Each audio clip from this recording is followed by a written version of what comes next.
his own show. Arnold never had another Olympia contest. So I think it was sad that it just ate him up because he was a good guy, you know. I loved Mike. Mike was crazy like I was. We had a lot of fun. And, I mean, we spent good time in San Francisco after Us Against the World. I mean, we had a great time, and it was sad to hear how he went. Yeah, I would like to add a comment. I know we're rapidly running out of time, but I think that Mike, before he passed, had gotten beyond that. I accidentally ran into Mike about a month before he passed away at a gym down in Marina del Rey where he was training people, and we talked for a bit, and at the time he was getting ready to donate a kidney to Ray, because Ray obviously was on dialysis, and he told me he was having a problem with his neck, so he was looking forward to getting that taken care of. But he was very enthusiastic about completing his video. He was working on that, and I think that's what he was working on at the time he passed away. You mentioned earlier, you know, he died slumped over his typewriter. Well, he was working on one of his last journals when he passed away. But he was really enthusiastic, and he told me, he said, you know, my mail order business is doing fantastic. He said, this year I'm going to do well over $1 million in sales this year. So I think he died, unfortunately, but he died somewhat fulfilled. Boyer, let me ask you this in my final question. Mike Mentzer, I believe, was a genius. I believe a lot of people would share in that thought. But like a lot of geniuses, there's a fine line between genius and madman. Did he cross that line at the end?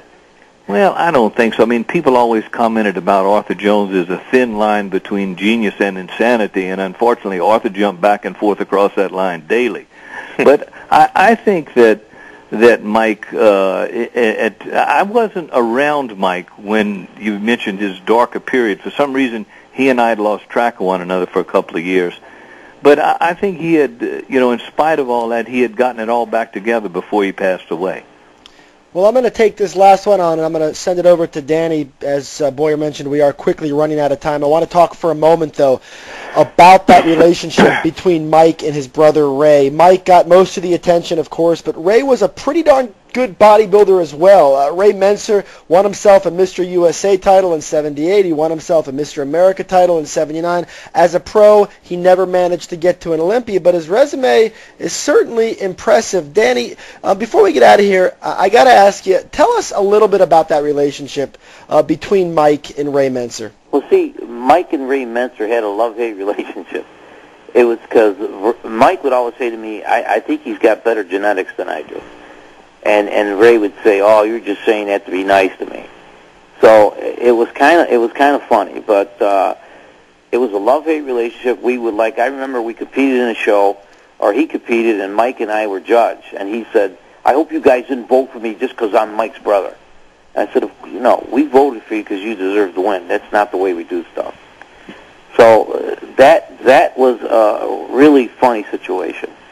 And like Boyer said, when I last saw Mike, he was doing very well. I went to Gold's to visit on a trip, and there he was, and he started screaming and yelling, "Here's a man! Here's a real man!" You know, busted my chops. And him and I went out to eat that day, and again, like Boyer was saying, he was telling me how he had a banner year, and he was going to make well over $1 million with everything else he was putting together. So he definitely had recovered from all that. Well, I had mentioned that when we announced this Mike Mentzer show, we received a ton of great emails, and I'm going to wrap this up tonight by reading an email that came in from our buddy John Romano over at RX Muscle, and he writes, and I quote, "Before Mike, I thought I used to know what things such as intensity and failure meant. Turns out I had no clue. In teaching me the meaning of these very vital training elements, I also learned about trauma, both mental and physical. The torturous demands he inflicted were so brutal, I would actually develop anxiety prior to meeting him at the gym, much like I'd feel before having a root canal with no Novocaine. Today, when I think of Mike Mentzer, I think of the ultimate personification of high intensity, a guy who could drive you to where you've never been before.